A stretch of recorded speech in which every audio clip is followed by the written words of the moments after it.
மாண்புமிகு உறுப்பினர் திரு ஜே முகமது ஷானவாஸ். மாண்புமிகு பேரவை துணைத் தலைவர் அவர்களே, 2022-2023 ஆண்டுக்கான மானிய கோரிக்கைகள் விவாதத்தில் உயர்கல்வித்துறை, பள்ளி கல்வித்துறை குறித்து பேசுவதற்கான வாய்ப்பை பெற்றமைக்காக மகிழ்ச்சி அடைகிறேன். அதற்காக என்னுடைய நெஞ்சார்ந்த நன்றியை தெரிவித்துக் கொள்கிறேன்.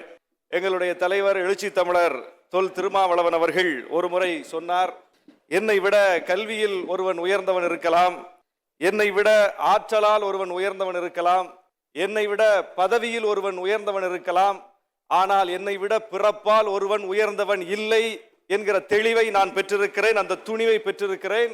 அந்த தெளிவையும் அந்த துணிவையும் எனக்கு தந்தது நான் பெற்ற கல்வி என்று எங்களுடைய தலைவர் சொன்னார். அப்படிப்பட்ட ஒரு சிறப்புக்குரிய கல்வி துறையில் இன்றைக்கு நம்முடைய அரசு பல்வேறு சீர்திருத்த நடவடிக்கைகளை செய்து கொண்டிருக்கிறது. இந்த அவையில் இந்த கல்வி தொடர்பாக பல்வேறு கோரிக்கைகளை எங்களுடைய கட்சியின் சார்பில் நாங்கள் முன்வைத்திருக்கிறோம். எங்களுடைய சட்டமன்ற குழு தலைவர் அண்ணன் சிந்தனை செல்வன் அவர்கள் புதிய கல்விக் கொள்கை வகுக்கப்பட வேண்டும், நமக்கென்று மாநிலத்திற்கென்று ஒரு கல்விக் கொள்கை வகுக்கப்பட வேண்டும் என்று கோரிக்கை விடுத்தார். அந்த கோரிக்கை இன்றைக்கு நிறைவேற்றப்பட்டிருக்கிறது. அதுபோல நான் என்னுடைய அறிமுக உரையில் பேசும்போது துணைவேந்தர் நியமனங்களில் நம்முடைய மாநில அரசினுடைய அதிகாரம் உறுதிப்படுத்தப்பட வேண்டும் என்று சொல்லியிருந்தேன்.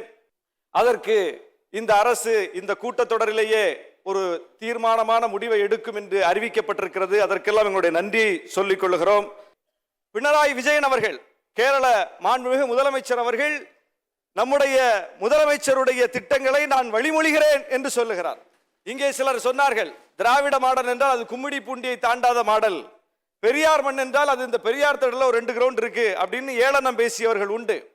ஆனால் இன்றைக்கு திராவிட மாடல் என்பதை, தமிழ்நாட்டு மாடல் என்பதை நாங்கள் பின்பற்றுவோம் என்று மார்க்சிஸ்ட் கம்யூனிஸ்ட் கட்சியினுடைய அகில இந்திய தலைவர் சொல்லுகிறார், ராகுல் காந்தி அவர்கள் சொல்லுகிறார், தேஜஸ்வி யாதவ் சொல்லுகிறார், முலாயம் சிங் யாதவருடைய அவர் மகனார் அகிலேஷ் யாதவ் சொல்லுகிறார். அகில இந்திய தலைவர்கள் இன்றைக்கு இந்த மாடல் சரியானது என்று வழிமொழிந்து கொண்டிருக்கிறார்கள். அந்த அடிப்படையில் நம்முடைய இந்த அரசு மிகப்பெரிய சீர்திருத்த திட்டங்களை செய்து கொண்டிருக்கிறது. குறிப்பாக ஒன்றை சொல்ல வேண்டும், இந்த மதிய உணவு திட்டம், அது சர்பிட்டி தியாகராயர் அவர்கள் சென்னை மேயராக இருந்தபோது 1921 கொண்டு வரப்பட்ட ஒரு திட்டம். அதற்கு பிறகு பெருந்தலைவர் காமராசர் அவர்கள் அதை மதிய உணவு திட்டம் என்கிற ஒரு மிகப்பெரிய திட்டமாக விரிவுபடுத்தி பெரும் தாக்கத்தை ஏற்படுத்தினார். எம்ஜிஆர் அவர்கள் அதை சத்துணவு திட்டமாக கொண்டு வந்தார். கலைஞர் அவர்கள் அதில் முட்டையை சேர்த்து இன்னும் அதை மேம்படுத்தினார்.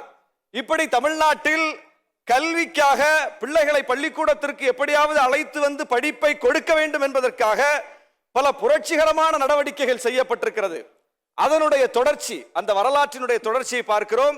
சென்னை மாநகராட்சி இப்போது ஒரு அறிவிப்பை வெளியிட்டிருக்கிறது. காலை சிற்றுண்டி வழங்கப்படும், அனைத்து பள்ளிகளிலும் காலை சிற்றுண்டி வழங்கப்படும் என்கிற அந்த அறிவிப்பை சென்னை மாநகராட்சி அறிவித்திருக்கிறது. இது மிக மிக வரவேற்கத்தக்க ஒரு அறிவிப்பு. இந்த திட்டத்தை தமிழ்நாடு முழுவதும் விரிவுபடுத்துவதற்கு நாம் முயற்சி செய்ய வேண்டும் என்று கேட்டுக்கொள்கிறேன்.